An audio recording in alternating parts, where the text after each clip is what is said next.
What is up, everyone? So, Bryson, we have some updated news in the NFL this evening.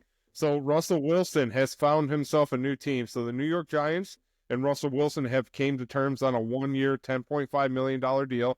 Now, this deal does include incentives that could be worth up to $21 million for this upcoming 2025 season. And, Bryson, this is an interesting one to me, right? So, the Giants were in the talks of kind of that Aaron Rodgers sweepstakes, if you want.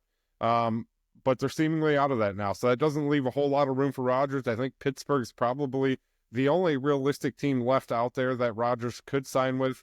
It seems like Minnesota's pretty content on starting McCarthy next season. So Rodgers and Pittsburgh, seemingly. But for the Giants, again, as I mentioned, it's an interesting one. They're not out a whole lot if he doesn't perform well. Again, it's only guaranteed $10.5 million for this upcoming season.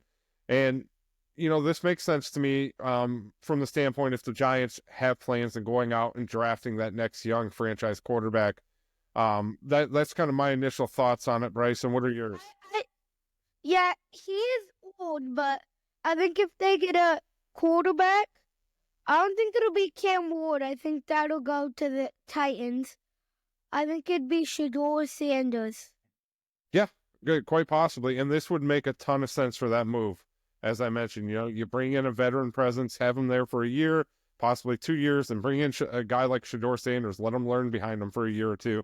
That would make all the sense in the world. That's the right way to bring in a quarterback, in my opinion.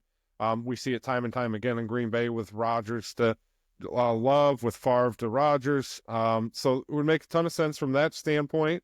To me, it looks like that's what the Giants are going to do. So, again, the Giants, Russell Wilson for 2025, Bryson. And as always, It's go Pack Go.